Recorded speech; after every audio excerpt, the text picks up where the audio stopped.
Greetings, Rob. Dieter here. Here I am. Rock you like a hurricane. And it's about time. In 50 minutes, I will see Tenet. And after I've seen it, I will report back to you. Okay? Live long and prosper.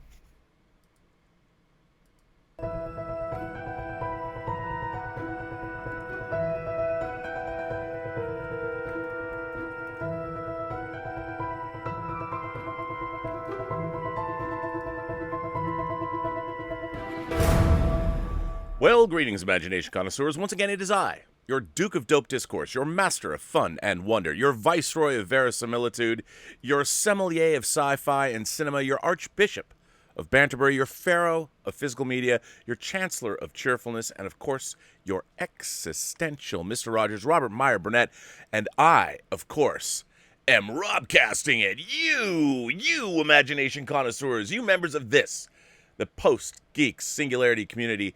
This is Robservations 499. Unbelievable. 499. Yes, the next show is the 500th show. And I'm going to admit, I've dropped the ball on this one, people. I've just been busy. Stuff's been happening. I don't have the kind of interviews that I had the last time around. I've got some viewer videos, though. I got some interviews that the Richard has done with fellow and imagination connoisseurs and members of this, the Post-Geek Singularity, you imagination connoisseurs, and I'm still getting lots of letters, all kinds of things for the 500th show. So it's going to be a low-key affair.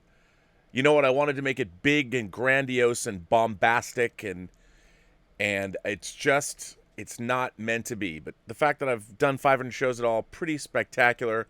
Once again, it's going to be a celebration of you imagination connoisseurs. Now, I bet you're asking yourself, well, Rob, speaking of imagination connoisseurs, you just showed Dieter Bastian's video of him going to see Tenet. And I'm sure all of you want to know. I mean, he did say he would check in with me after he saw the film. Would you guys like to know? I mean, literally, he went today. So that video was hot off the presses. But would you believe that literally moments before I started Robcasting, he sent me back this? Greetings, Rob. Dieter here. Back from Tenet. I want to reserve my judgment until I've seen the movie again on Sunday in German. Because I have to say I had some trouble understanding all the stuff because I know Nolan's fetish now. Hearing dialogue through muffled gas masks. And not only once, a lot of times. And considering the movie, it was very jumpy. Didn't have any rhythm for me. And like you always said, that his movies feel a little cold. I never felt it that much like here in Tenet. Had no emotional connection to anything what was going on the screen. And with that time shifting, it visually interesting as it is, I would have loved to see the scenes in normal. I have to see the movie again. Not because, it was awesome, I will see it again. I have to see it again to make a judgment. Right now, I really can't tell you. If I be honest, a little disappointing. The end sequence, yes, it was a huge action sequence, but it was just some ruins, some big sand, nothing really visual interesting for me, at least. And you criticize Skyfall because 007 always fails. And here, this guy, he knows everything. He knows everything. And in the beginning, when he gets the explanation about the reverse of time, it's just, okay. Don't question it at all. It's all, okay, hanky-dory. And he knows everything, how we do that and how we do that. So he is on top of things all the time, it seemed to me. Just how I said it, I have to see the movie again before I can make any judgment. It was, for me, it had no rhythm, jumpy. There was a dialogue between him, sorry, I don't know the actor right now, and an Indian woman. The two were talking on a boat, and then they were on the street talking. The same dialogue was continued without not seeing them getting off the boat. It was very jumpy, the movie, for me. It had no flow, but I have to see it again. At the moment, I can't make a judgment, Rob. I have to see it again. And I hope I understand a little more on Sunday. Okay. After Sunday, I will get back to you with perhaps a good review. One thing I forgot, Rob, there was something wrong with the presentation. It was presented 185 to 1, but you got black bars just when you watch it 235 to 1 in a 16:9 TV. But I was expecting the black bars to drop if an IMAX scene would come up, but it never happened. The black bars stayed the whole time, so the presentation was not correct. I will have a look out on Sunday if it's the same problem or if it's correct on Sunday. So that was something that threw me also off. I thought when this comes on IMAX scenes, never happened. So I will keep a lookout. The sound was very loud, and I'm really looking forward to see the film just because of the sound design at my home, where I can have the volume at a little more to my liking, I would say. But once again, the film, I don't know right now. I will jump over and have a look what Chris Duckman says about the movie. And after Sunday, I'll get back to you. Live long and prosper. Well, I want to thank Dieter for taking the time to send me 3 videos. That was very nice. I appreciate that. And also on the Dieter tip, as you know, Dieter sends me European Blu-rays, which is terrific, and 4K discs. Dieter did send me a new version of Dune that came out in France. It's only come out in France so far. And he also sent me a Korean version of The Ninth Gate. And people have asked me about the transfers. The Dune transfer, to me, seemed like it was new. I know I'm not supposed to say this, but I know that there is a new version of David Lynch's Dune being prepared for home video. I can't say who's putting it out, but, you know, you can hazard a guess. That is being prepared. I don't know if this is that same transfer that is being used for that disc. I don't know. But the disc I have, it is not a 4K disc. It was a Blu-ray disc. I think the new version is, in fact, 4K. The Ninth Gate transfer, first of all, the package that it comes in, terrific. I love that it comes with stills and everything, but the transfer looked similar. I didn't A/B them, but it looked similar. It was always kind of a little hazy. The transfer was hazy because I think that was the way it was shot. But it's still, I thought it looked great. It does start out with it's a Lionsgate film, but it did start out with, was it Universal? I think it was Universal. The Korea, maybe that's Universal released in Korea.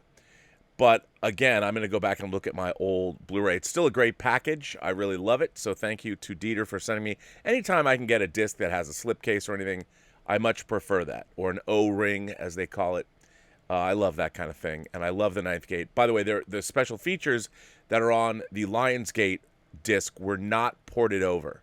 So Swag Props would not have, if he just had that Korean disc, would not have those glorious pictures, the 3 different pictures from the various editions of The Ninth Gate. So for those of you who asked, there you go. Now, I got to admit to you guys and girls and gentle beings and kind folks, all of you souls from the 28 known galaxies, I have had a problem, and this is my own, it's my own, maybe it's a problem of my own making, it's in my own head. Obviously, my whole life I dreamt of working in Hollywood, making movies, and the dream was always to write and direct feature films, of which I have done once. But when I was working on films, there was all kinds of things that I wanted to do. I wanted to produce, I wanted to edit, and I like doing all of those things. And of course, my first job in Hollywood when I got out of film school, actually it was working for some producers reading a screenplays, Mark Levinson and Scott Rosenfeld. That was really my first job, but it was an internship. But my first real job was I was the art department production assistant on New Line's Leatherface, The Texas Chainsaw Massacre 3. This is like the greatest. This is a dream come true. And I worked on the film. Being in the art department, you built all the sets. We were out on location the whole time. It was a fantastic experience, and I was on set watching the movie get made. And Ken Foray, who was in Dawn of the Dead, was one of the stars. Viggo Mortensen was one of the stars. Kate Hodge. It was an incredible experience to work on that. And if that was the last time I ever worked on a film, I would have been like, okay, I got to work on a horror movie. I achieved sort of a kid growing up in Seattle. I could have gone and had a much more stable life getting a job in the civilian non-entertainment industry. But I didn't really have a choice. So I stayed in the entertainment business, and I've done a lot of things. My job after that was I worked for the senior vice president of physical production at Warner Brothers. And I saw movies being made at Warner Brothers at the studio level. I was there when Bonfire of the Vanities got made. Boy, was that an education. Now, at that time, I was only a management trainee. But when you're a management trainee working for the senior vice president of physical production at the studio, you can go anywhere. You can talk to anybody. And I did that. I basically roamed the lot for 2 years, talking to people, meeting people, going on to film sets. I mean, it was an incredible education. And, I had access to paperwork, scripts that I shouldn't have been reading, all kinds of stuff. So it was an amazing job. Then I went to Silver Pictures as a script reader, but it was like having homework every day, and it was not the best fit for me, even though I kept being a script reader throughout the mid-90s.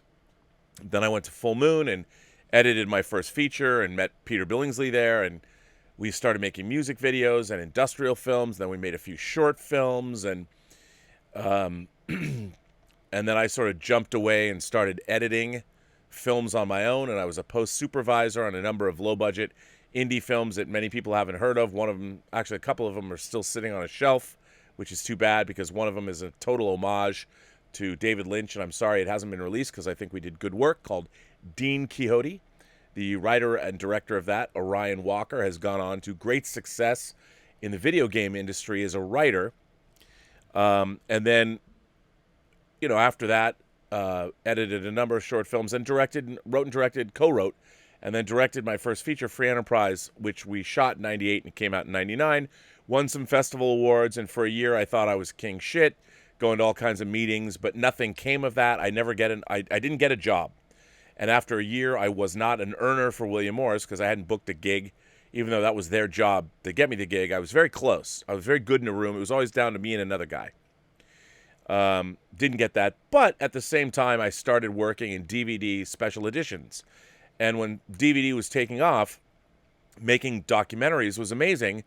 So I would create, I worked on, as people know, I worked on the X-Men movies, I worked on Usual Suspects, I worked on Lord of the Rings, Chronicles of Narnia, Superman Returns, Michael Davis's Shoot 'Em Up. I made a feature-length documentary about Tron. I worked on Fantasia and Snow White and The Emperor's New Groove. And most recently, Star Trek The Next Generation, Star Trek Enterprise, and of course, most recently, The Hills Run Red. So, and then after that, I went back to editing movies. So I've been what I would call, I worked in film. I worked on movies for 30 years. That's what I did. Now, did I have a very commercially successful career, or did I ever work on A-list films not as a documentarian? Well, no. But still, hope springs eternal. I guess the closest I came was being a producer on Agent Cody Banks. I bought the script for Agent Cody Banks. We nurtured it and sold it to MGM, and I got a great producer credit on that and the sequel. But that was fun, but I wish I could have, through no fault of my own, I wish I could have had a more hands-on approach to that film. Still, learned a great deal. But I've been making movies. And that's all I ever really wanted to do, was work in film. And I've been sort of content to bounce around. I haven't had the, say, laser focus that some other people had, or the breaks. You need to be a little lucky in the business. So I realized, too, that I just like to make stuff. And over the last 5 years, I started in April of 2015. I've been on YouTube.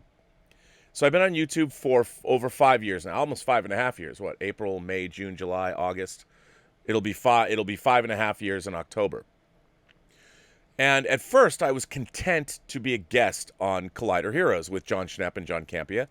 And after almost 3.5 years, John Schnepp passed away. And then I went to work with John Campia. So for the last 2 years, this month, I will have been working with John Campia. And I've been doing this show now for, in December, it'll be 2 years. Robservations will have been on for 2 years. But I did start the first episode of Robservations, which originally started out as a documentary show that I advise everyone to go check out, because our moderator, Greg Smith, it's all about him and playing, doing his cosplay and trooping with the 501st. And that was more along the lines of what I wanted to do, but I realized it would just take too long. And so I've been doing Robservations. And in this time, especially that I've been doing this show, I've been hearing a lot about what people call content. There's been all of this talk. I mean, to me, it's sort of strange in the sense that everything is content. I mean, books are content, comics are content, video games are content, music is content, albums. I guess consumable entertainment or something. Content is a loose term, I think. But in terms of this space, being a content creator is not something that I ever really considered. And I personally have had a hard time coming to grips with being a YouTube content creator on my own. You know, the one thing that I've which has allowed me to do it, as I allowed me to do it, is that while I've been a, I guess, YouTuber, and I can't get away from the fact that I certainly am, with 500 shows, and that's just of Robservations. We did our 69th Whining About Movies last night. I did an episode about The Prisoner with Heel versus Babyface with Az. So I do all kinds of streams with other people. So yes, I am now a YouTuber. But in my own mind, because I've still worked on movies, whether it's my own film that I produced, Tango Shalom, or if it's the series that I've been working on, or if it's other things, I'm developing something with a friend of mine that might become a streaming show. We don't know. I'll talk more about that later. If it does happen, it'll be very exciting because I can wrap into the production of that show into this show, so I can take you through how something like this is developed once it's greenlit, which could be very exciting. So I've been able to any trepidation I had about being a YouTuber has always been countered by the fact that I have been working in the industry, my industry of choice, which is good. I mean, it's kept me sane. But I've also been made aware of the fact that YouTube as a platform and creating online content, whether you're doing a vlog or a daily vlog like Joe Rogan, Spotify paid him $100 million. Joe Rogan's show is very lo-fi. It's usually a 3-camera setup that bounces between Joe Rogan and his guest, and then maybe a 2-shot that shows the studio. It's just him talking to a guest, and it's one of the most popular things in the world to watch. So even though, I have this sort of, in a way, this hard time thinking of myself as a YouTuber or a content creator, I'm wrong to feel that way. And the way things are changing in our world, and the way people are more, even the medical lecture series that I directed over the last couple of years, Crisis Medicine it's really blown up. It's a terrific series, by the way, if I do say so myself. And that's something else that I create, that I've created, that people are like, what did you do? Because I have a prejudice. To me, movies are at the top. Television is There's some people that say television's at the top, but in my mind, it's movies, TV, and everything else. And I think that's maybe a wrong way to think about it. And today, I participated in a roundtable review that's going to be dropped on Midnight's Edge's channel later tonight. We did a 2.5-hour discussion, about Bill and Ted Face the Music, which I saw. And the embargo for the review doesn't lift until tonight, but I quite enjoyed it. I really did. And I even did get a little choked up at the end. But that's all I can say. Look out for that review if you want to see it. It's a pretty interesting roundtable conversation, if I do say so myself. But it got me thinking, and I was talking about it on the show, that whether you're watching a movie or whether you're reading a book or whether you're listening to an album or watching a television show or whatever, all of that content is filling time. So, Bill and Ted Face the Music is a little over 90 minutes. So, that 90 minutes, you can do anything with that 90 minutes. You could stay outside and daydream and drink a glass of wine. Why not? Or you could watch your favorite comedy movie, which is also 90 minutes. Or you could watch a YouTuber. This show, 90 minutes maybe, 2 hours, 2.5 hours, who knows? You could do a number of different things. But the point is that your time where you're consuming that content doesn't change. And I had a certain, you could call it a content prejudice. Like, to me, movies, because of how long it takes to make a movie, it takes a lot longer to make a movie than it takes to make an episode of television. And, or certainly it's comparable to writing a book. But I'm very prejudicial against, I want to be making movies. To me, my life, personally, to myself, because I don't care, whatever anybody else thinks, even though I get judged all the time, I find it interesting that nowadays, more than ever, people are calling me I'm just a washed up old cis male YouTuber. That's fine. They're not wrong. But, I don't expect everybody to be up on everything else I do in my career. But there is this idea that, you're only a YouTuber. And if you look at YouTube channels, especially the more successful ones, and I watch a lot of various channels, it's a job. I mean, it's work. And to do YouTube shows is a pain in the ass, to be honest. And depending on how much production value you want to put into them. I've got equipment. You have to have equipment to do it. My overhead camera I have to fix. I had a little mishap cleaning around the office here, and I got to fix it. But so content, where are we at in terms of content? And I read this really interesting article I found. So I started looking up articles about content, and I wanted to share them with you. And the first article I found is on Medium.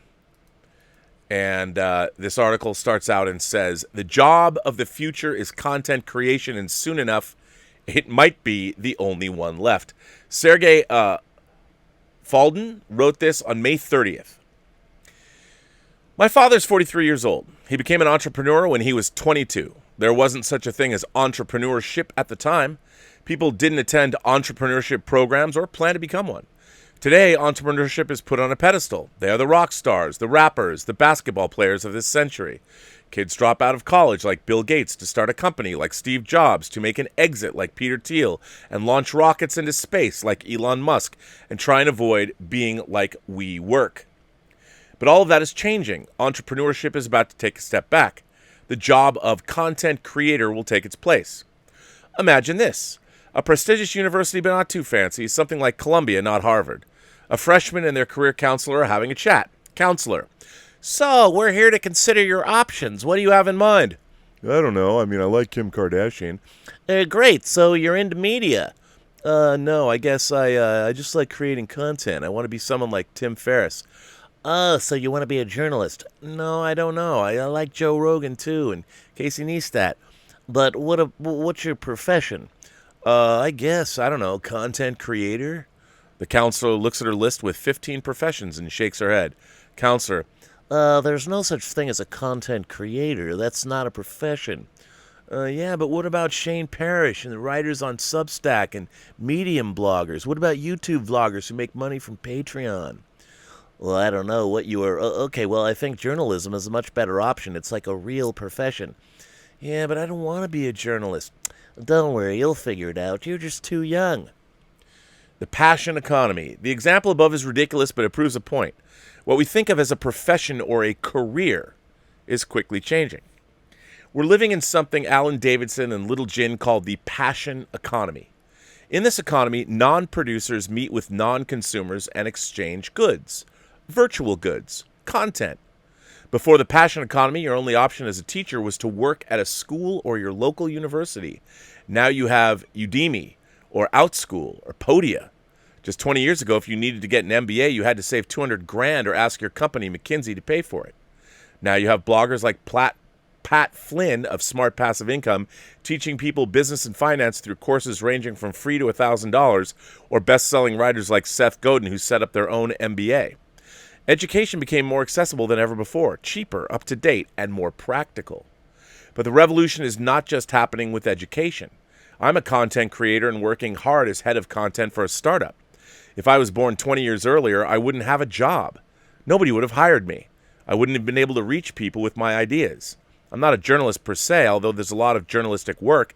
I'm not a writer per se, although mainly what I do these days is writing.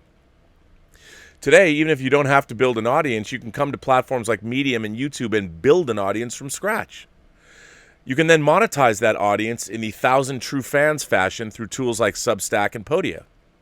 You can now be a YouTuber, or an IGTV streamer, or a Medium writer, or a Substack writer, or a self-published author publishing a new book every month. All of these are real professions.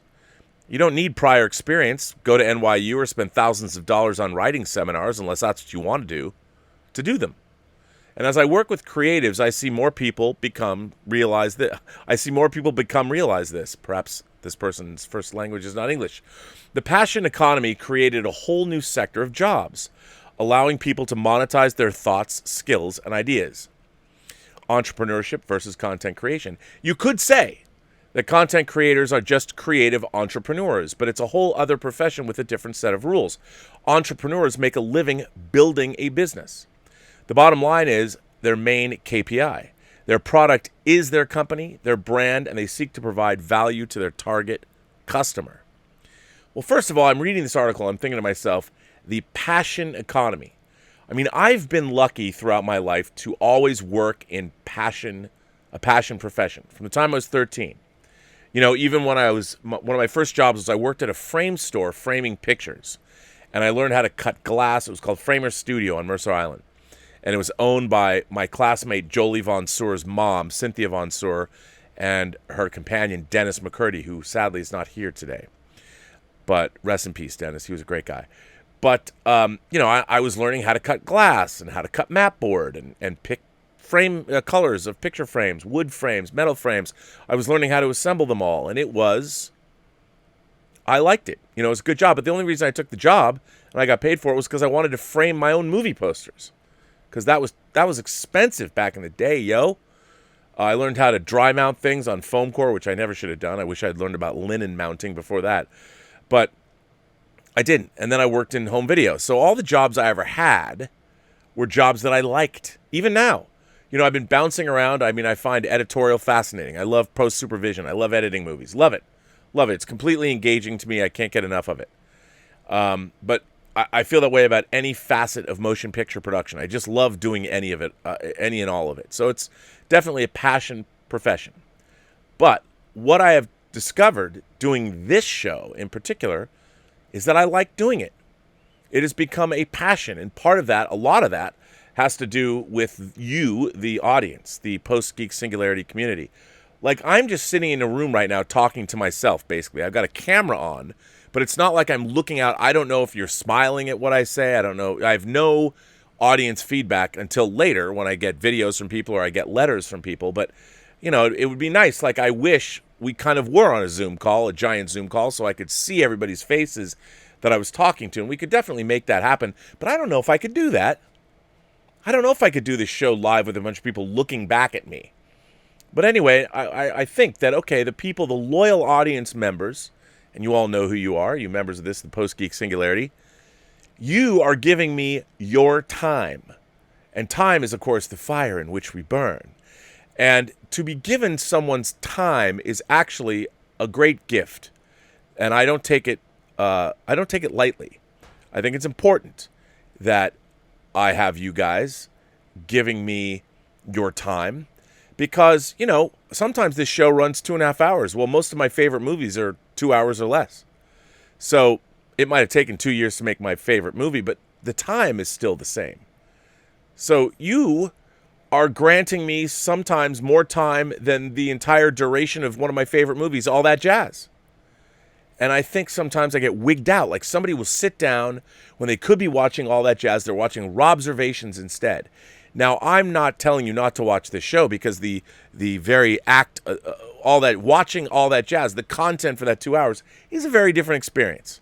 I mean, clearly, if you come back to the show and you watch this show, you're connecting with me on some level. And I feel I've connected based on the letters I get. I've connected with the audience in some way. And that's very gratifying. That is the only thing. The only gratification that comes from this show is getting feedback from you. I mean, sure, I'm not going to lie. It's definitely augments the old income. And it is work. I mean, there's a lot of people that I also get people going, oh, you're just panhandling on the internet. I'm like, well, no, I am doing a show. Like, if this were Hamilton and you were watching it for 3 hours or whatever, that you'd pay for that, right? Well, that's more than, I guess, one person talking on his camera. So I'm certainly not trying to compare and contrast. But what I am talking about is time. Whether it's 2 hours for a movie, 2 hours of reading a book on a beautiful day outside on the deck, 2 hours of watching a Broadway musical, it's still 2 hours. Your time is still your time, and it's time you're never going to get back. And so it doesn't matter what it is you're consuming in terms of entertainment or content, it's your time. And you're giving your time over to somebody, and I feel the more I do this show, I feel more and more of the weight of that responsibility. And it's something I never considered before. And I also used to never have a problem when someone said to someone else, Well, you're just a YouTuber. well, I would say, I mean, look, there's people who've done a lot more shows than I have, but I would defy anyone. I'm like, you know, you go on YouTube every day. You go do 500 shows, you know? I would suggest anybody try it. And now there's, you know, a body of work. You can go back and see. And I think after doing this show for 500 episodes, I've come around to thinking that perhaps doing this show might be just as important as anything else I've ever done, if not more important, because now you're getting uncut, straight from the source, Robert Meyer Burnett. If I made a movie, I would put the movie in front of you and you'd criticize it. You know, I'm sure people criticize me. There's a lot of people I know who think I'm a monumental douchebag, and I'm okay with that. I really am. It does not bother me when people don't like me. It's fine. I get it. You don't have to like everybody. And, but, you know, I would, again, if you hate my guts, I would be more interested into why. I could take it. Make me a video, write me a letter, I'll read it or play it. Either way. But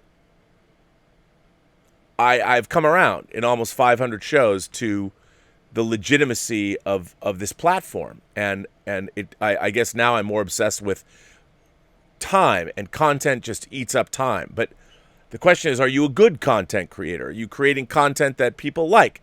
Well, the channel's slowly been building, sure. And I get more and more letters from people around the globe. But the fact that people are writing me from around the globe, whether it's Vesna or Dieter or Emil Johansson or Stubble McShave or Swack Props, I mean, the whole planet, man. We're getting stuff from the whole planet Earth. And it's amazing. And I think I don't think that I have to be, I don't think I have to feel bad for just talking as opposed to making movies, or as opposed to working on an animated show, or as opposed to creating DVD special edition material. I mean, it's all, at least I'm honest about it and trying to give something over to everyone.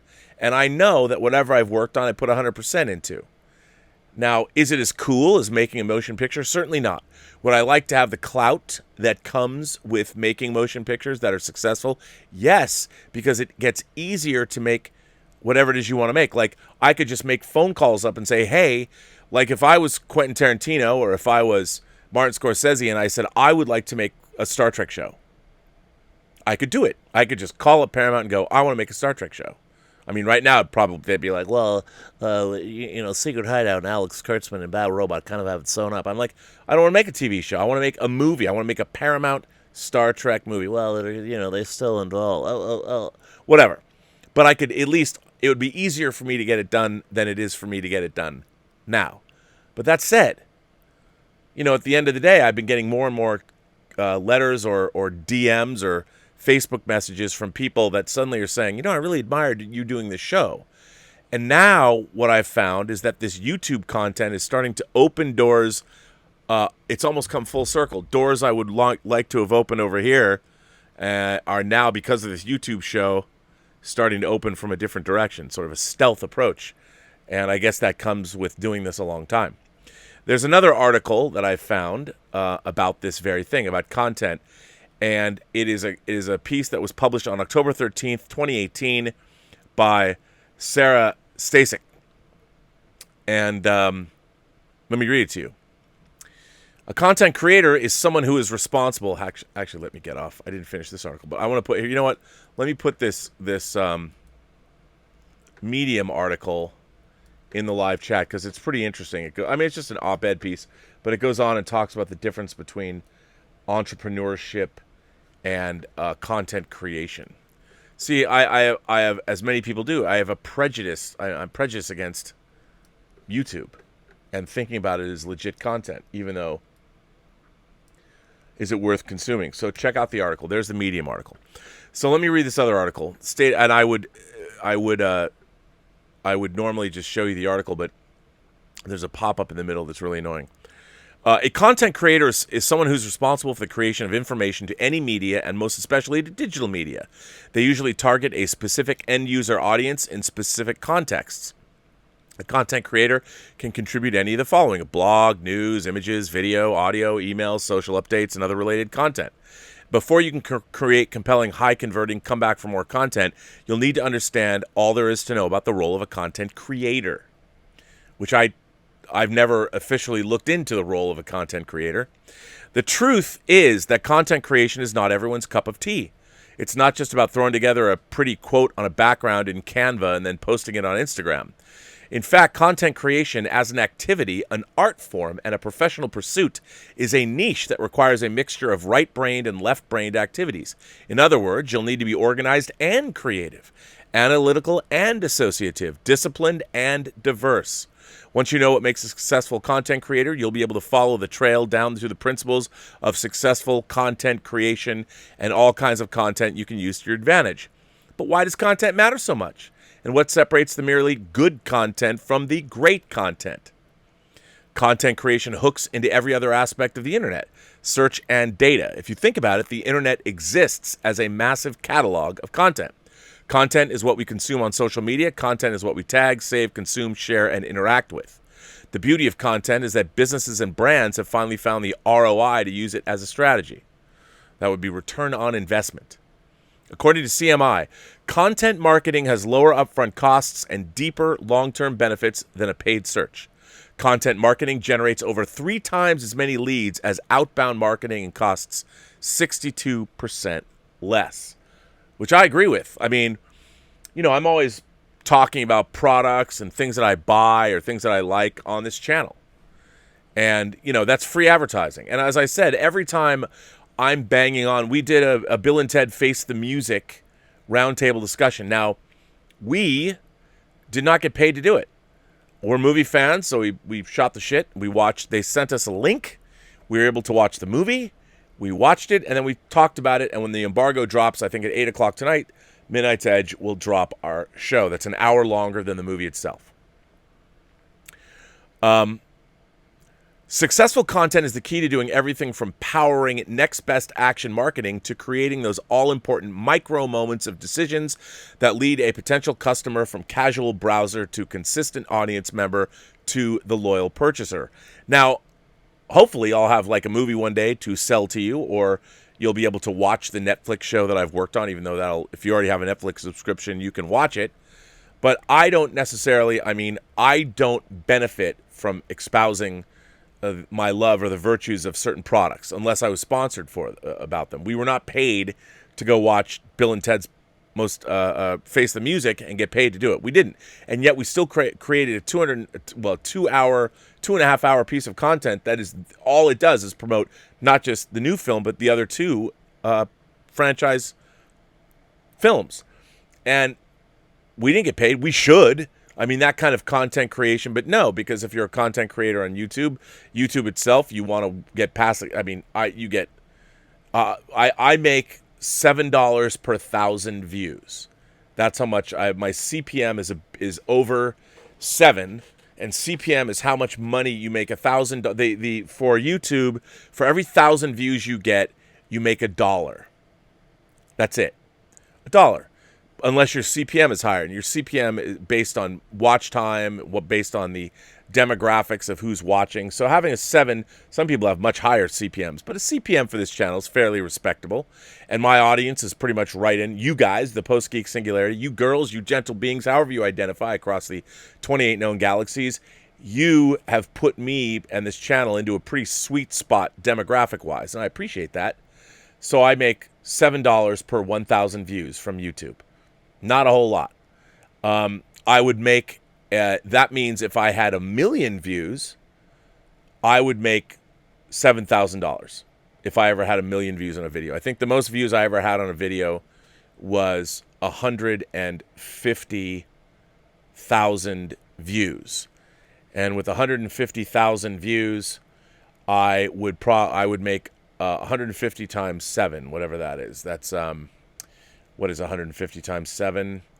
339. So that would be, over $1,000. Which certainly not bad, but it's not exactly, you can't, unless you have millions of subscribers where you can make a very good living on YouTube. It's tough. But in my own mind, it's like, is it worth it? Is it worth doing this?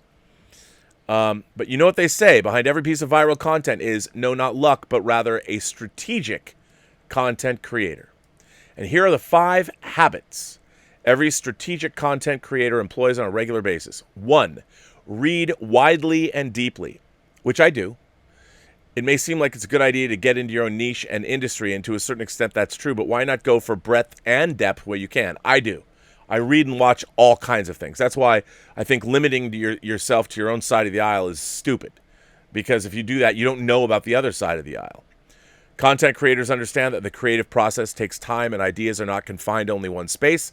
They'll indulge multiple spheres of information and use the cross-pollination of ideas to help them look at a piece of content in a whole new way. Totally agree with that. And then it goes on and it talks about what steps you need to take. Then, number 2, write as a practice no matter what form of content. When Sean West set out to diversify his hand lettering business and use podcasting to essentially build what he envisioned as a multi-channel network known as Sean West TV, he had no idea that what he'd be spending so much time actually doing was writing. In fact, one of his podcast episodes is titled, No Really, It All Starts With the Writing. He found that building a writing habit was the key to his success as a content creator across forums.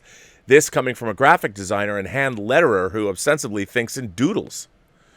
But if he was to get from where he was, just a handful of lettering clients doing logos, which was, granted, quite profitable, but didn't really advance his efforts to create a community around business, to running a 7-figure business with 5 full-time employees, Sean found that writing formed the reliable structure for every piece of content he created.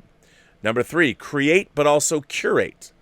You want to be lean and strategic with your content creation efforts. You want to see what's working before you can produce more of that content and see what didn't do so well so you can come up with new ideas. But how do you fill your feed in the meantime? Content creators understand that being online means content is ephemeral. Audiences tend to skim through posts, scroll quickly through feeds, double tap, and move on.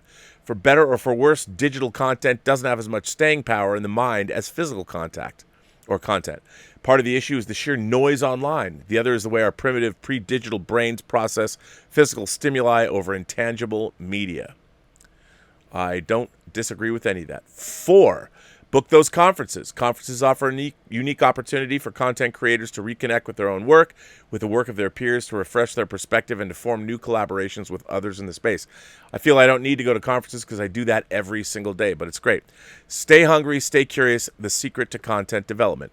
The 4 habits above will help you understand what it takes to create stellar content and how to go about being a content creator, but what about the how? Content development is an ongoing activity that calls on specific tools, and this is the place where you understand where creative content lives. Well, with my filmmaking background, obviously I want these shows to be more sophisticated than they are, but I'm only one guy, and I do what I can. Mostly my head is on the by the way, I'm going to put this article, I'm going to put this into the live chat as well so you can read the rest of it. I just sort of skimmed over it. So, here you go. But for me, it does bring me back to my prejudice against being simply just a content creator on YouTube. That's why I have to do other things, because in my own mind, it's more legit. When you can go buy a Blu-ray of The Hills Run Red, a movie I produced and produced content for this year, then you got a double whammy. You've got a movie I produced, and you've got my documentary materials about making the movie. And ultimately, if I had my... I'll be totally flat out honest with all of you. My goal for this channel is to one day make movies, but document the entire process live here on YouTube. And, like I've talked about before, I've wanted to start like a subscription service, and it wouldn't be cheap. I would think it would be like $19.95, $24.95 a month while we're in production. And what that would get you is you would have access to every facet of production. Like anybody who joined up, I'd want to I'd have 5 scripts, right? And you would pick them.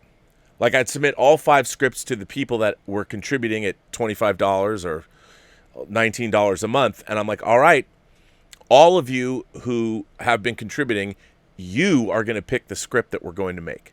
So my goal is then, let's say I had 20,000 people who had subscribed. You're all reading the scripts. You have 5 scripts to read. You have to come back and tell me which is your favorite. We tally up those, and the one of those 5 scripts that's everybody's favorite, that's the one we make. And then we actually make that film. Then I bring you around, carry you around, and I live stream when I go to a lawyer's meeting. I live stream casting sessions. And then when we finally get to set, I live stream like for five, maybe from 10 a.m. to lunch to 1 p.m. You can watch and you can click onto all the different, like if you want to watch the cinematographer's work, or you want to watch the director work. Probably not the lead actors because they need to be in front of the camera, but something along those lines. And then we would take you through post-production. I'd share the editorial screen via Zoom, and you can literally watch me edit a scene, which, by the way, I've thought about doing that. I was thinking about doing via Zoom a live editorial program where I would actually show you how to edit using scenes from, well, now I'd use scenes from Tango Shalom. And like my old, when I was taking editing at USC, my final in editorial, and I've talked about this before, but not for a while, so I'll say it again. So in my editorial class at USC, our final was, we were given footage in 16 millimeter of a Jerry Lewis movie. And I don't know if it was a movie or a TV show, to be honest. I never found out what the footage was from. But so with this Jerry Lewis footage, the premise was you're in an airport, and Jerry Lewis walks up to where the ticket guy is at the ticket counter and needs to buy a ticket. But the rub is that this very sort of effete, very officious guy behind the ticket counter, the ticket taker, whatever, I don't know what the word is, the airline ticket seller, was very sort of like that guy, you're Abe Froman, the sausage king of Chicago. looked kind of like that guy. So Jerry Lewis had to walk up to this guy, buy a ticket from him, and leave. That was the scene that you had to cut, and their interplay was pretty funny.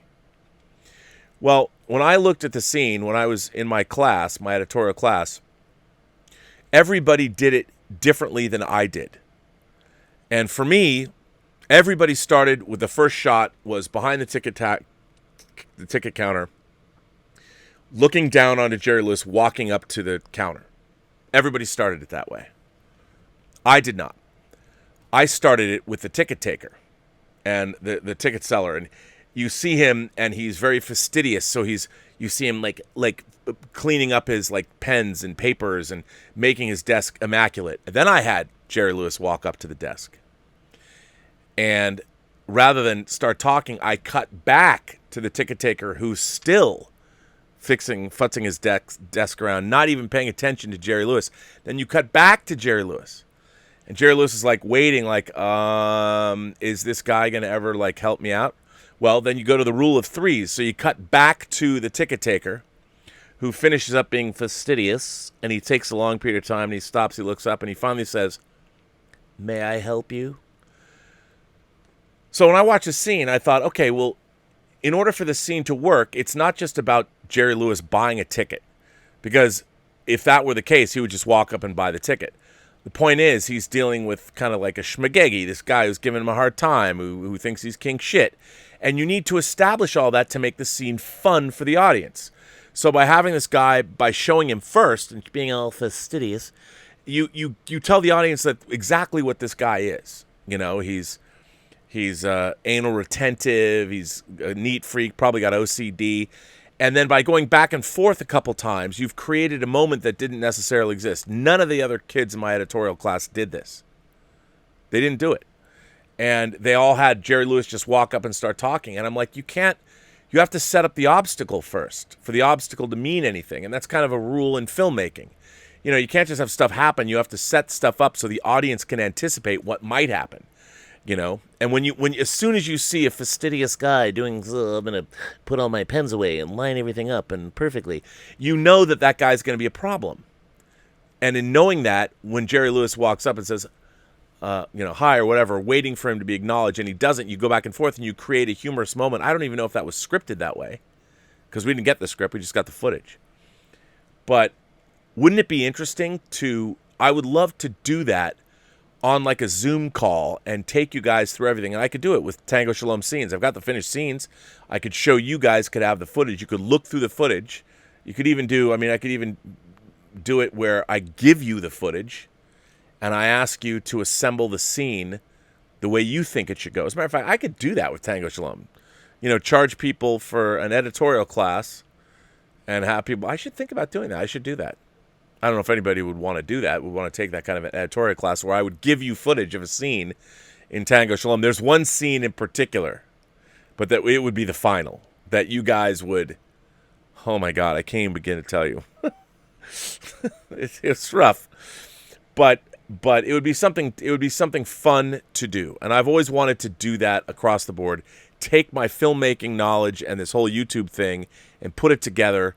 Would you guys be interested? We'll see. We'll see if that's going to happen. I don't know.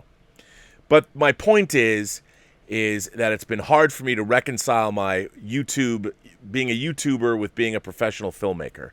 And I know that people who watch this show in the industry, because I've been contacted by a lot of them, most of them talk about that they admire it, but some are like, why do you waste your time?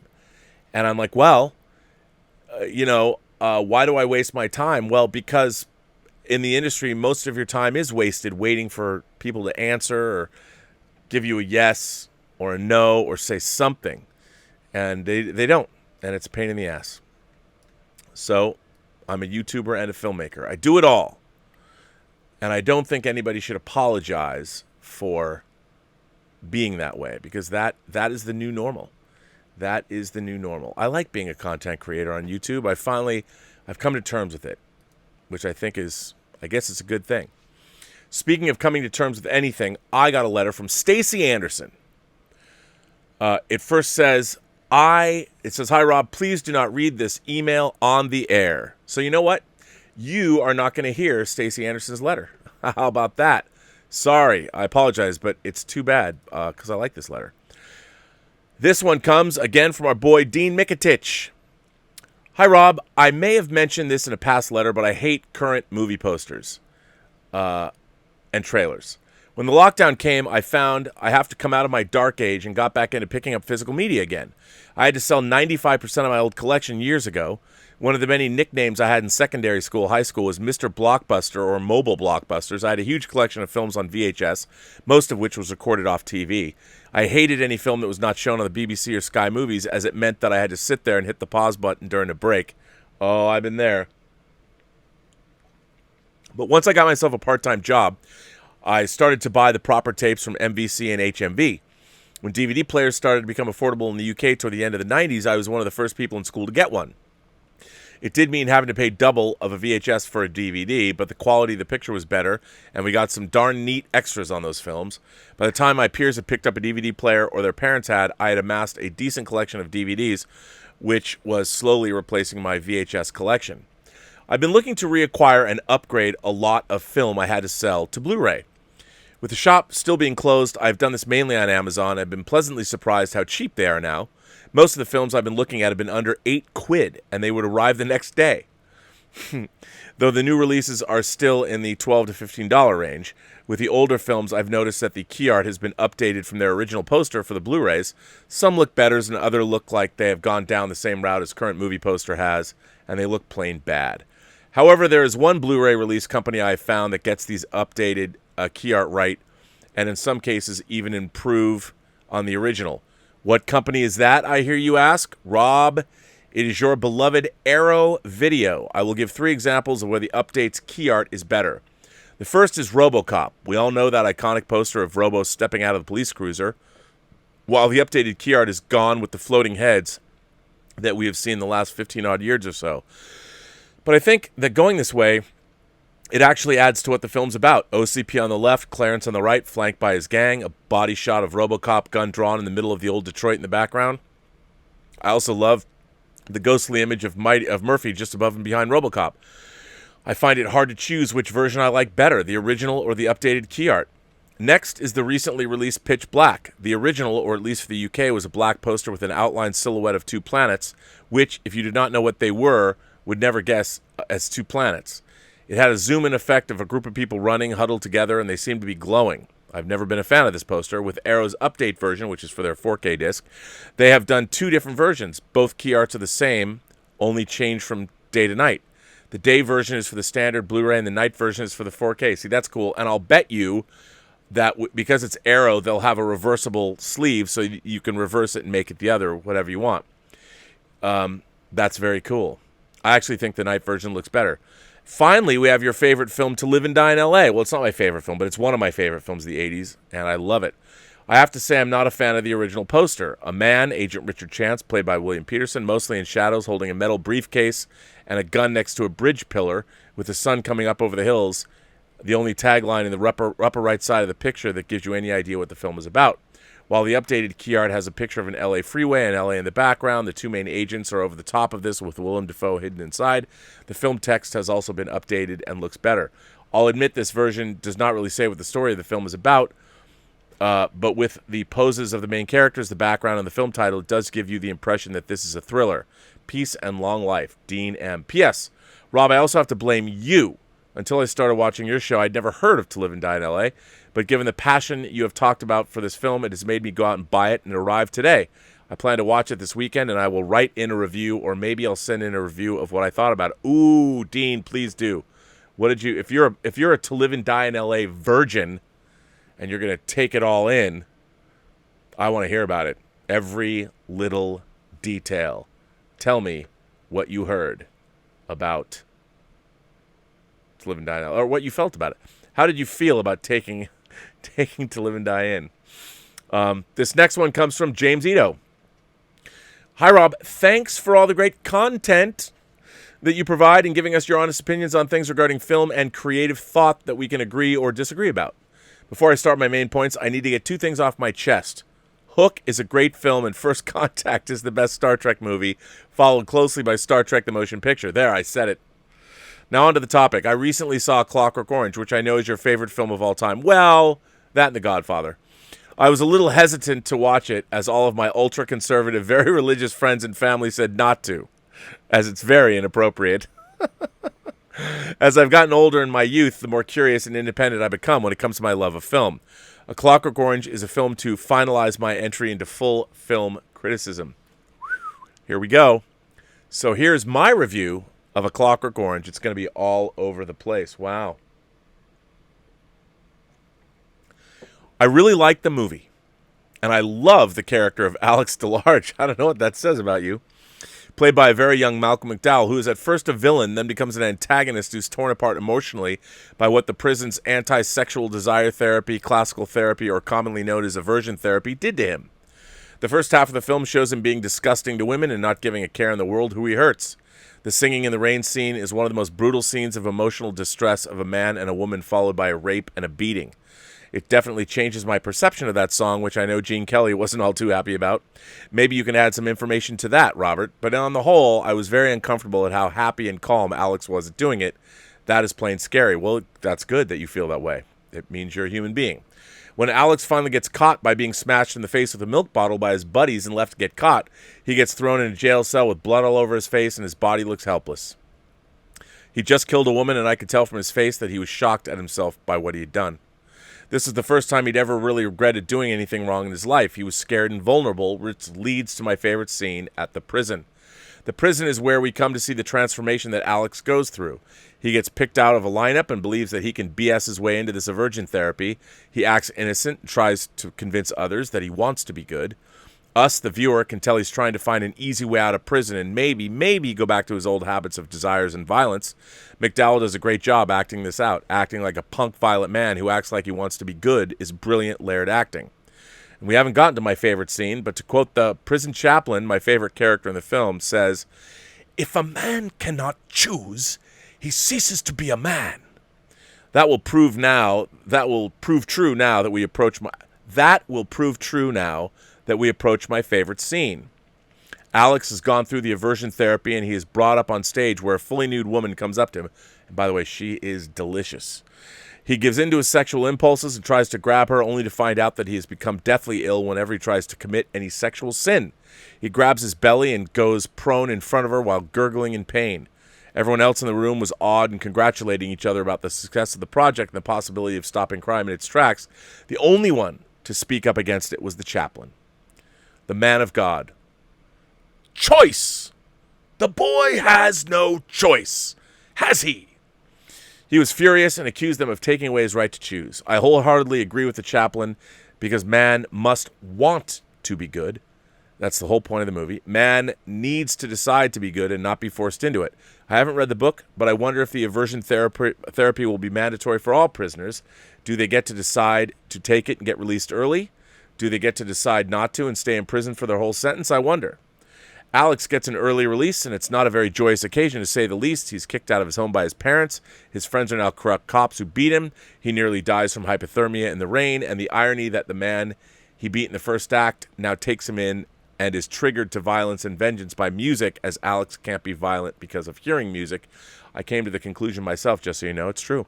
So, Rob, we all know how the film ends with Alex going on a marketing campaign for the aversion therapy with the minister, and Alex can still fantasize of sexual pleasure, but can't act on it as interpreted as he was in a white, dreamy scene with a woman in a bed, wink, wink.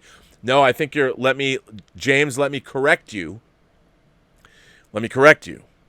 At least, again, my interpretation. I do not want to step on your interpretation, but to me, the end of Clockwork Orange, and this is not including the last chapter of the book that was later released, not the way the book was originally released, the government has made a mistake, and they've turned Alex back into the way he was.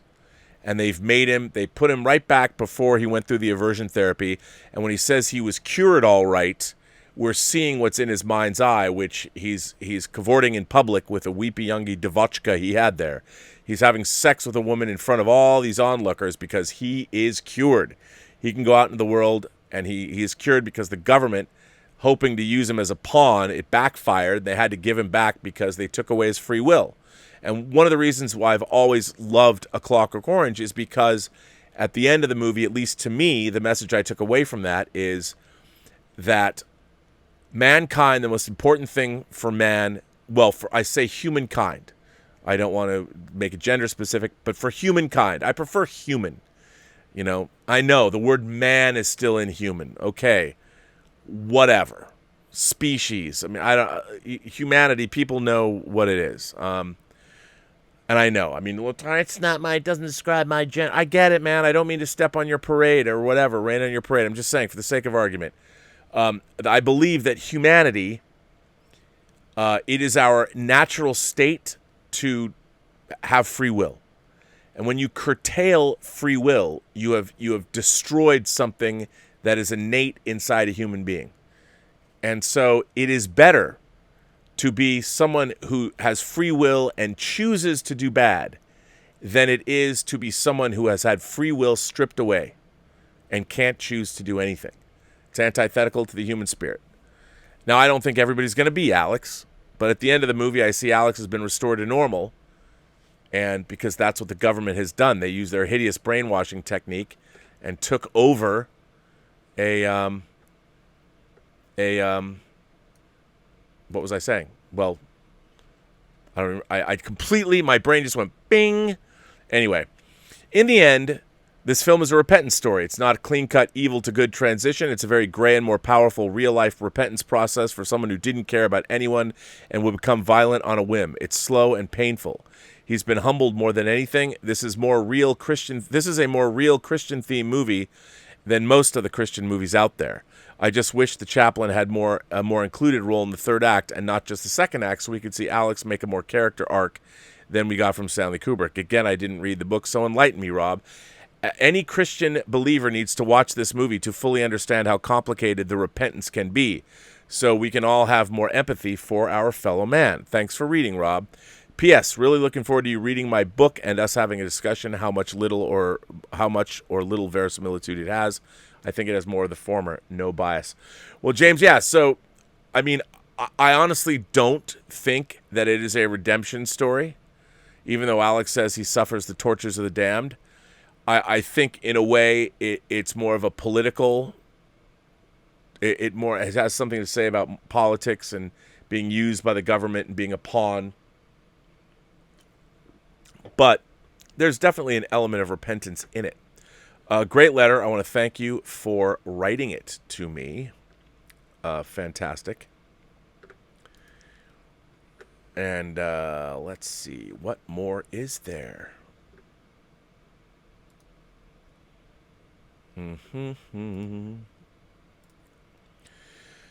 Torrin Atkinson has written in, "Hey Rob, quick one. Speaking of doers versus dreamers, would you mind sharing the Kickstarter for this film I'm involved in? For you, I don't mind." Torrin Atkinson, who made a Funny Bane video. It's called Time Helmet. I play a small role, and the star is Peter New, who you may remember as Roy Chuck and Agent Cody Banks. I remember him well.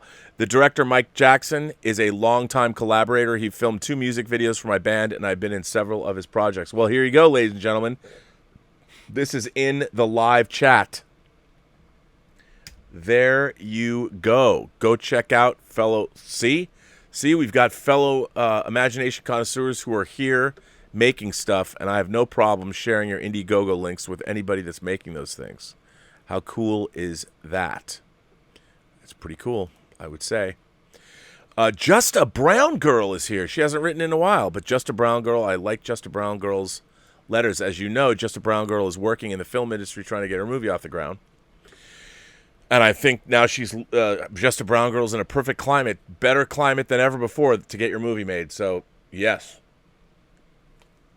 Hi, Rob. Happy Saturday. Sorry I've been MIA for a while, but I don't know why it's Saturday, but okay, maybe you meant me to read this on Saturday. Sorry I've been MIA for a while, but I've been tuning in when I can. I've been watching episodes out of order, but mostly I'm back to lurking. But I'm still around. My shuttlecraft is still docked in the Robservatory. It's just cloaked. I gotta say, I watched an episode recently, and you seemed kind of sad. I know. Chancellor of Cheerfulness, but I know what I heard. So I felt the need to check in, but more on that in a minute. I wanted to chide you about something. Numerous times you have disqualified yourself from being the person a studio would choose to head a project, specifically Star Trek properties. But I hope you quit doing that. Luck is a fickle thing. It is very possible you could get into the room and knock it out of the park. It could be you, maybe, possibly. So stop it. Don't disqualify yourself. There are too many people less qualified that will take what they are given just because someone hands it to them. Try not to poison the possibility. After all, that's why we're in this business, right? Because we are dreamers. Well, when I say that, I don't mean to poison the possibility, but I am just speaking so I know. I also want to convey to you guys that I understand. I mean, there's still people that think I'm bitter at CBS because of Axanar. That somehow, look, when I took on the Axanar project, it started out as this fun thing to do in my spare time, like building a Starship model, which I do anyway. And it turned into something else. I mean, I looking back, would I have done it again?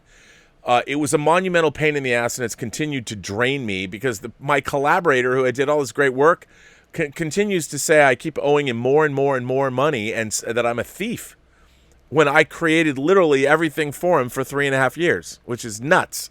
The one thing that he loves the most, I created for him. But, no, I when I say that, I'm just trying to be realistic about in terms of, it's not necessarily, yes, I could absolutely go into a room and run a Star Trek.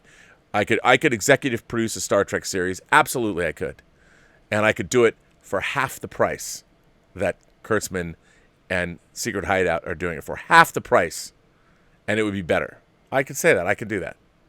I know that's arrogant for me to say, but I can do it. I could. But I also know that I just don't have, from a studio standpoint, they're looking for a sure thing. They're not going to entrust me with tens of millions of dollars because somebody says, Rob knows a lot about Star Trek. No, there's a huge, but anyway. Now, I'll likely admit, any of us who have had even the smallest taste of the studio system understands how insular the industry is, how impossible it is to break in any meaningful way by the exact means or the exact moment that we intend. I need you to have hope. Oh, I do, if it's something you really want.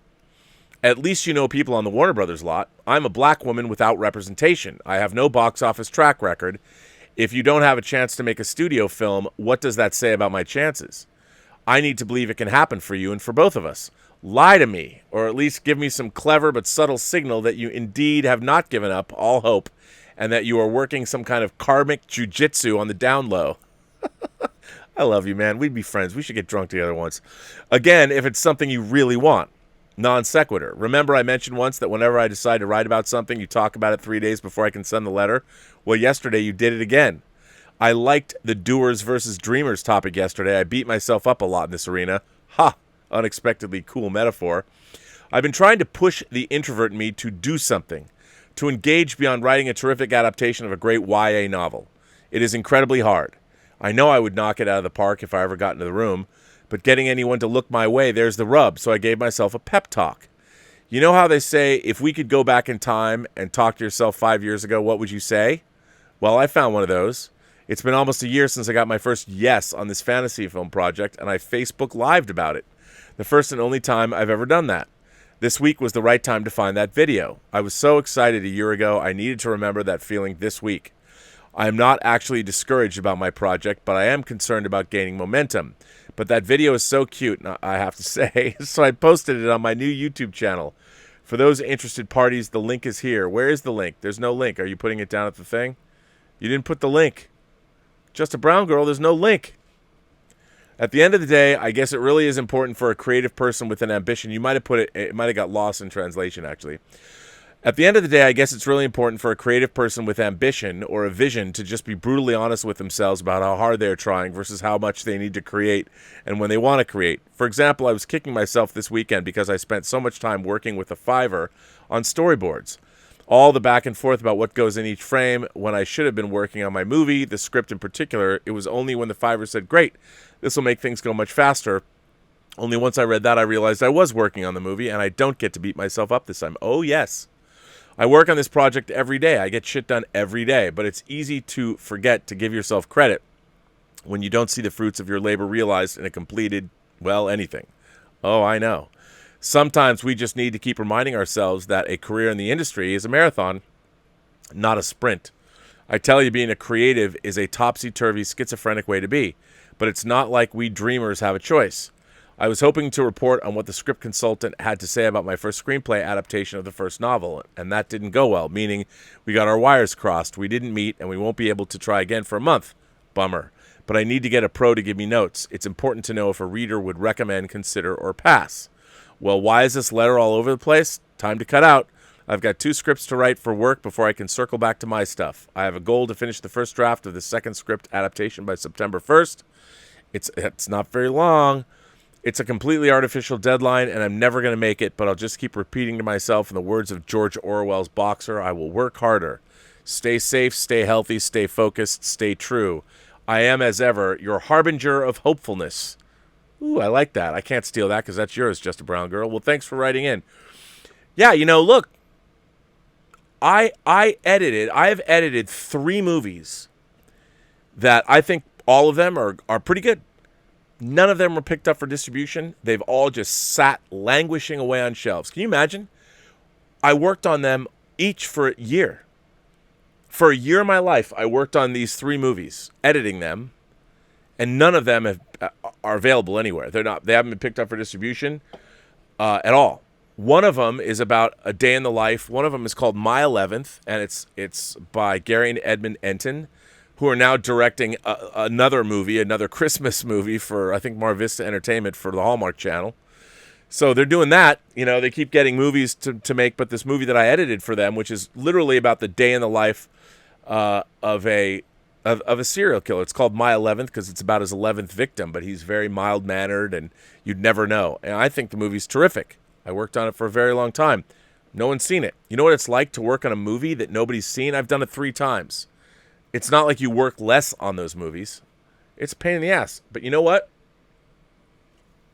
I could be mad about it, but the universe is indifferent to my suffering. I am not owed anything from anyone. Just because we worked hard on this movie for a year doesn't mean anybody should watch it or should anybody pick it up for distribution. It's not my movie. Other than I worked on it, I was an employee on the project, but I haven't been able to. I've asked to use my own contacts to do something with it, but it's also not the most pleasant movie in the world. So I get it, I understand, and that's nowadays it can be a very heartbreaking thing. Whether you write a screenplay, whether you write a novel, whether you make a movie, there's no guarantee anyone's going to see it. But luckily, there's more places than ever before to put it out. You can self-publish, but then when you self-publish, how does anybody know it's there to buy in the first place? Well, that's when you have to start getting creative and blasting things out and figuring out ways to do that, promote it. It's tough. It's a pain in the ass. But yeah, so Just a Brown Girl, you just got to keep working. And one day I hope we meet. I think you and I would be fast friends. I think I'd love to trade horror stories with you. So thank you for writing in. It's a great letter. I love to hear from you. Don't be a stranger. You know what I'm saying? This one comes from Emma Bannon. Emma Bannon all the way in the UK. Hello, Emma. Emma says, "Hi, Rob and fellow members of the Post-Geek Singularity. I saw Tenet today. The first new film I've seen for over 6 months. I should say that for me, the Rose Bowl, did I say this? The Rose Bowl is showing New Mutants. I didn't get to go to Vegas with John today. But I am going to see it on Sunday night. I'm going to the drive-in at the Rose Bowl to see New Mutants at 7:30 Sunday night. So that's cool. Rob and fellow members of the Post-Geek Singularity, I saw Tenet today, the first new film I've seen in over 6 months. Thought I'd let you know my completely spoiler-free impression of it all. I'm no film critic, so excuse somewhat sluggish review, but regardless, here are my thoughts. Oh, Tenet, you wonderful, glorious piece of cinema.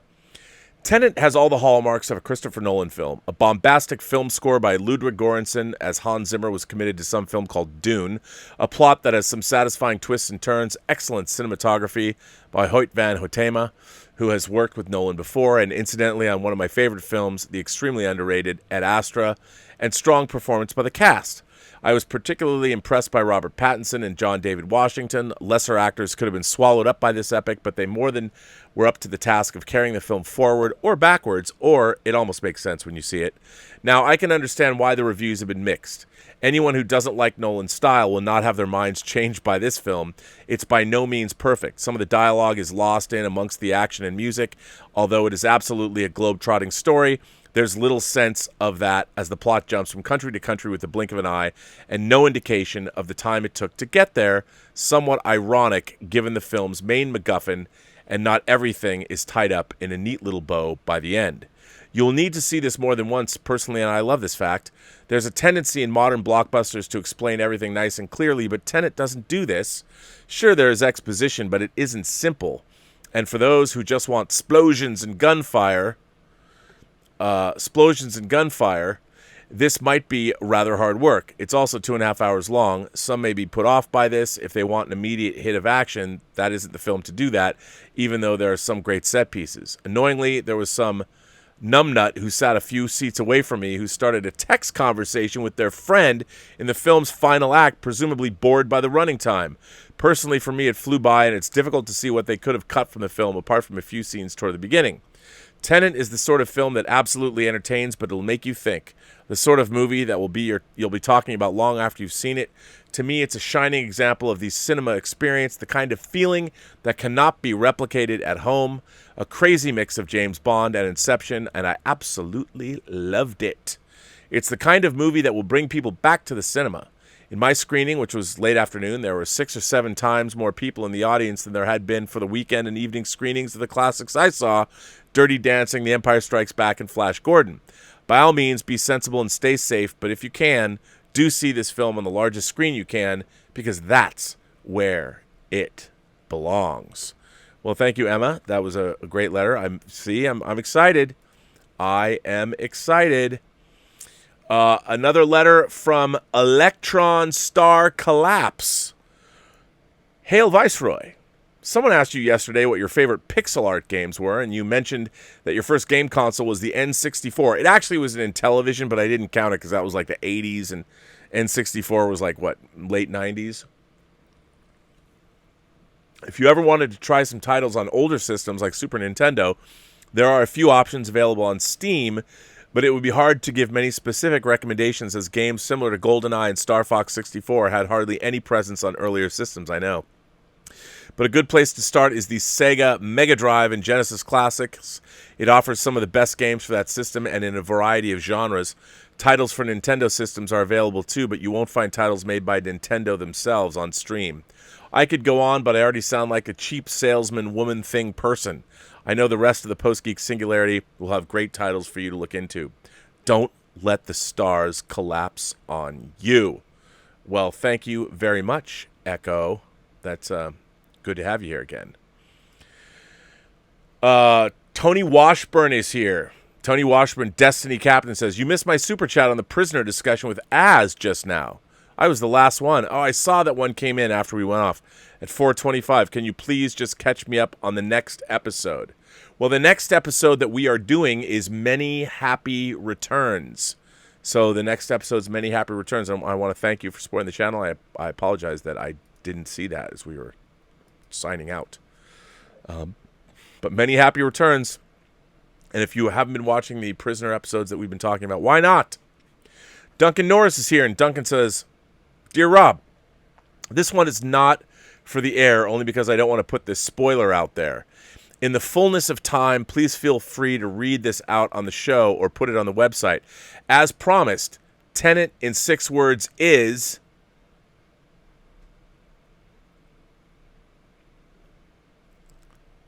Duncan told me not to read it on the air, so I can't read his 6-word description of Tenet, but I have to say this. It's really good. Your obedient servant, Duncan. Please email me if you want any more detailed information. So there you go, man. I didn't say it, but Duncan, that 6-word description certainly has me intrigued, my friend. I am in it. So, yeah. Good stuff. Very, very good stuff.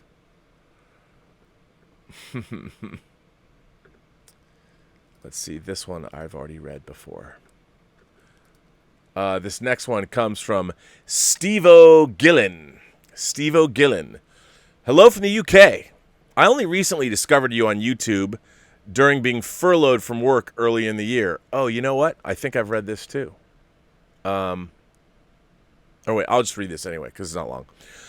I only recently discovered you on YouTube during being furloughed from work earlier in the year, and I've been watching earlier Robservations and some of the John Campea shows. I just wanted to thank you for creating such awesome content, and I wanted to ask if Free Enterprise would be making it to Blu-ray or 4K anytime soon. I hope so.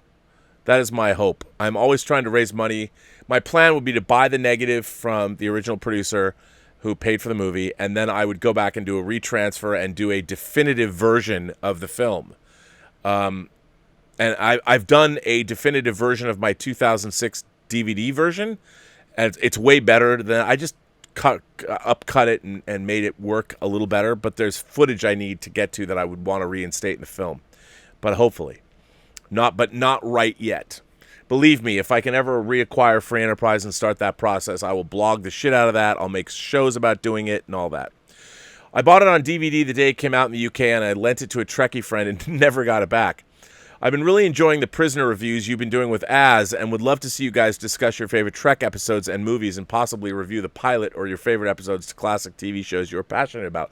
We've talked about that. You know, people are maybe. I really like doing it with Az. He has a keen mind, as David Warner told Patrick Stewart in Chain of Command Part 2. We at least still have the quality classic stuff with Star Trek until 2005. Doctor Who until 2017, the original Star Wars trilogy, with the people in charge of these franchises failing to understand what made these shows awesome and forcibly shove agendas down viewers' throats, it wouldn't be half as bad if the stories were interesting and entertaining. So whilst the shows I love are no longer for me, I tried and the results are depressing. As long as you have physical media, they can't take the classics away. No, they can't.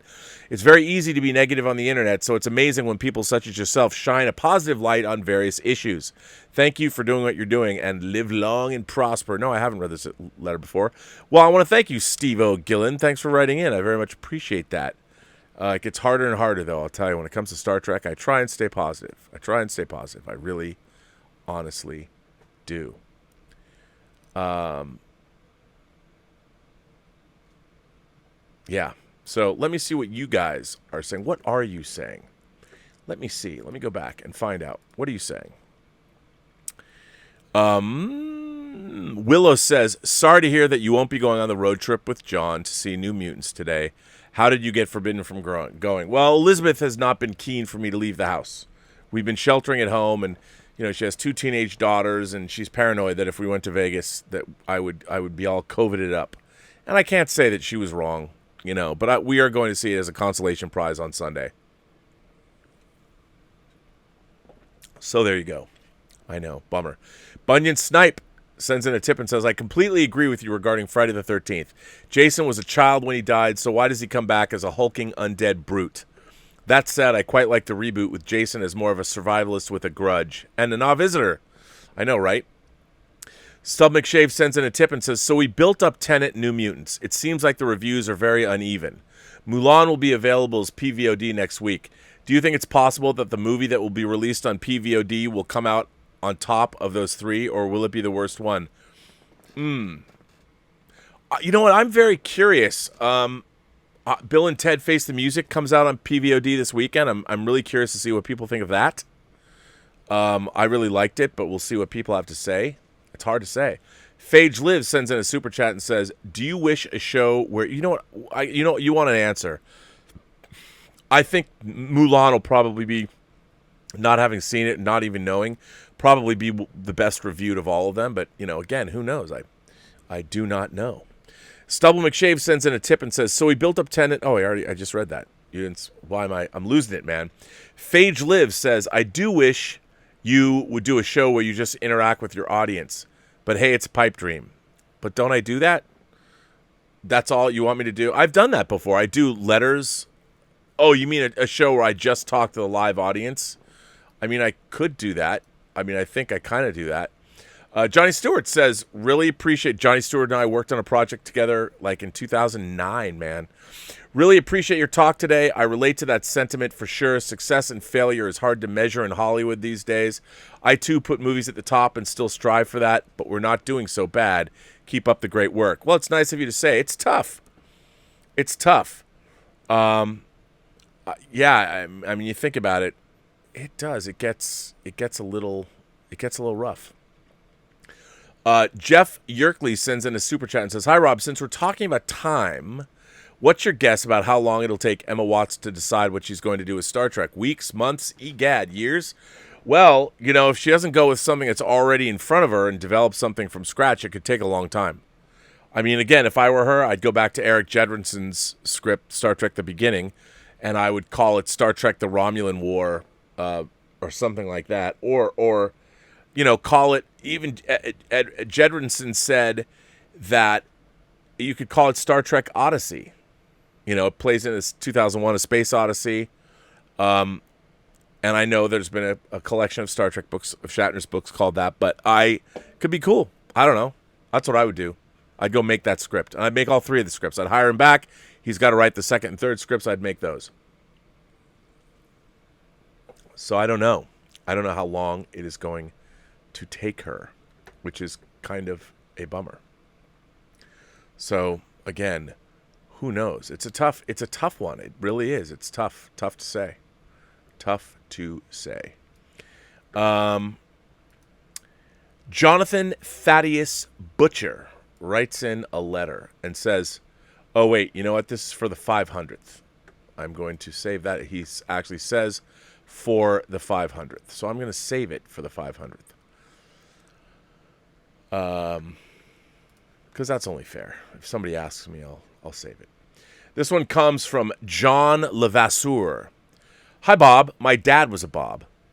I wrote a letter to you recently about your influence on me to purchase that Baby Yoda hot toy. Oh, I remember. Probably using your Jedi mind tricks during that faithful episode of Robservations in January. Now, commenting after you read my letter during your show, you suggested I send you a video when I gleefully receive it. You even suggested an unboxing video. If I did produce such a vidlet and send it to you, then you decide to run it on your show, I think you would immediately lose hundreds of subscribers.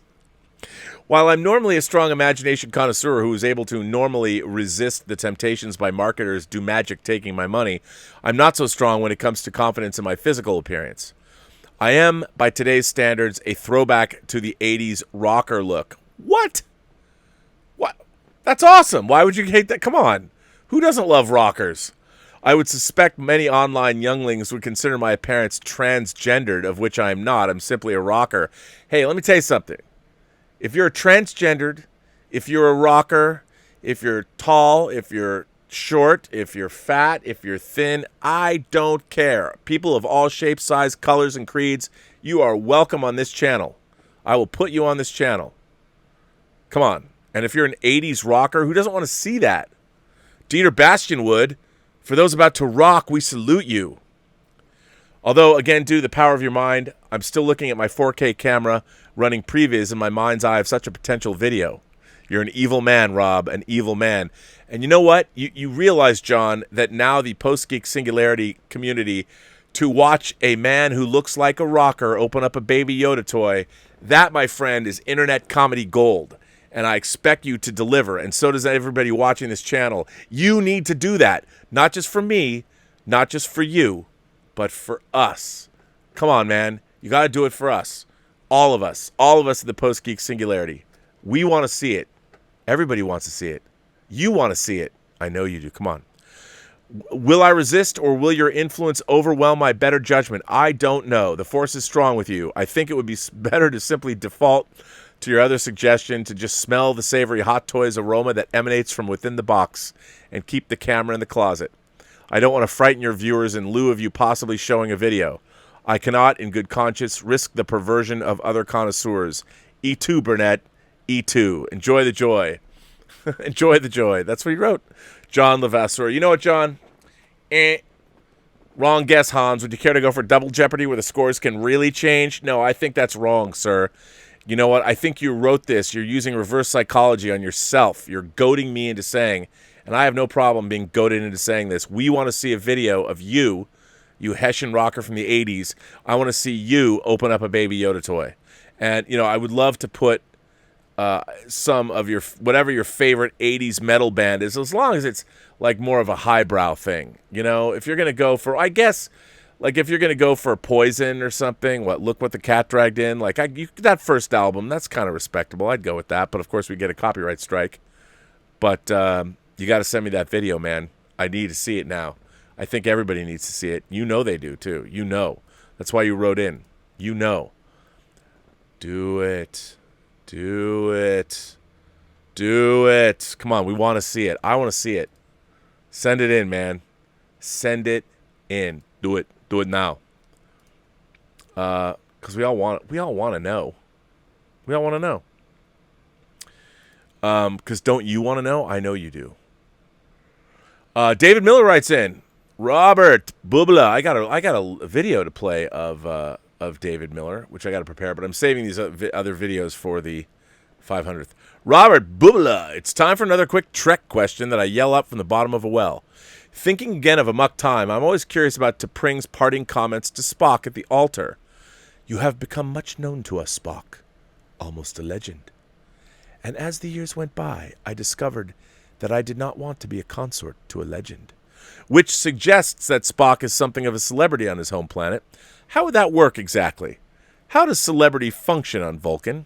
If he visited the homeworld, would strangers run up to him and ask for his autograph or chakra? Does Spock answer fan mail? Complete mathematical equations for ardent fans? Is there a Spock page on their social networks? How many likes does Spock get? Is he on the cover of Vulcan's version of Tiger Beat? Voted Ratio Magazine's most logical man of the year? Win a Dream Palm Far date with Spock. Spock, just one name like Cher. Look, I didn't start this. It was T'Pring that called him a legend. But clearly I'm actually wondering, does Spock get anything out of his notoriety from Vulcan, or do they just kind of ignore him at parties? And while I'm here, I want to complain about the Star Warsification of the Star Trek movies. Remember when we first met Sarek in Journey to Babel? Wasn't he snazzy in the Vulcan equivalent of a double-breasted suit? Very dapper. But by Star Trek IV, he's meandering about in his Jedi robes. I thought the dignitary look was much cooler, but that's just me.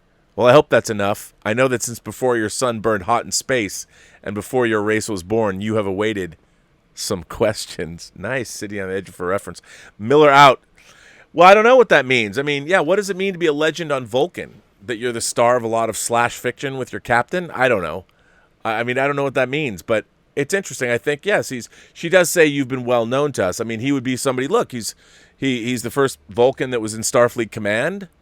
You know, it'd be a big deal that he bucked the system, that he basically told his father, up yours, and didn't go to the Vulcan Science Academy. So I think his obstinance and his probably it's not a good thing. They probably bitch and moan and complain that he is illogical. Illogical. So, yeah, that's what I would say. Oh,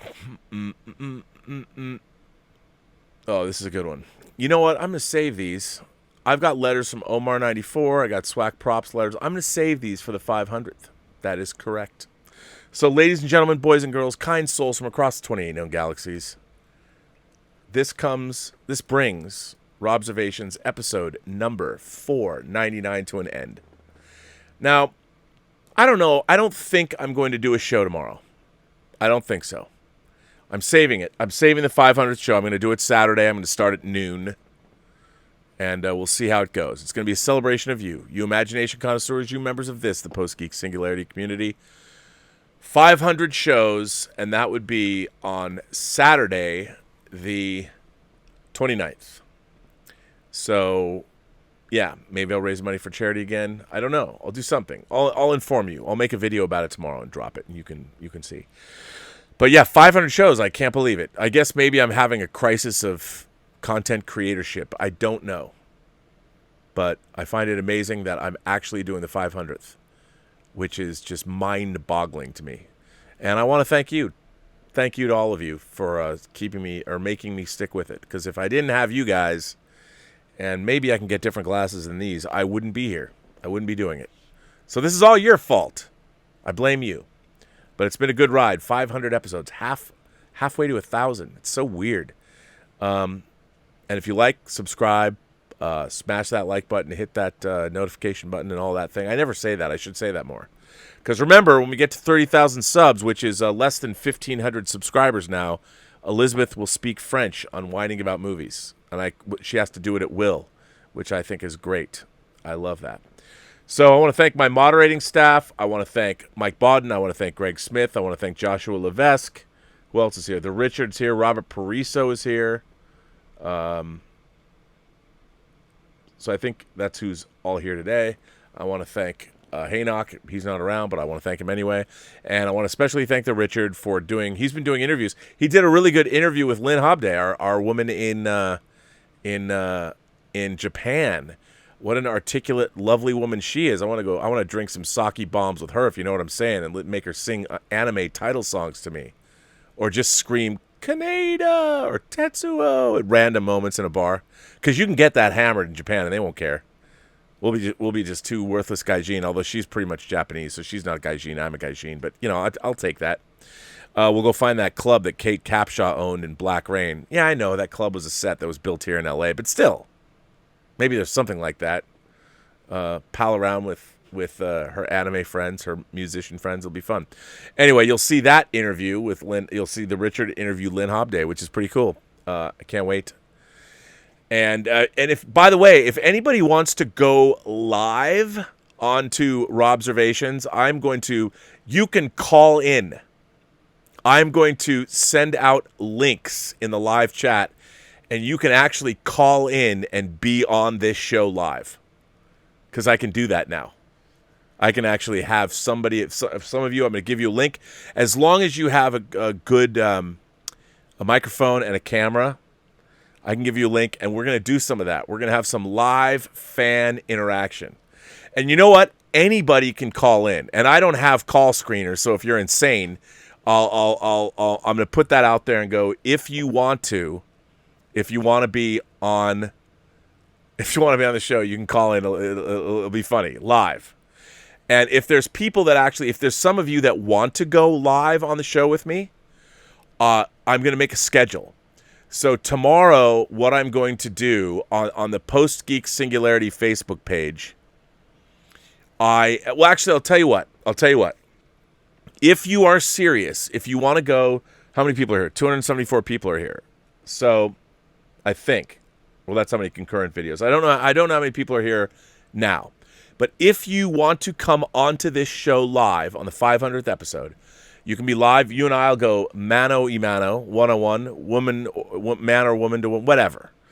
If you're gender fluid, whatever that means, I don't know what the equivalent of mano y mano is, but you're all welcome. Everybody's welcome. If you want to go, send me at the Burnettwork.net website. Tell me that you absolutely, definitively will go. You can't be a flake.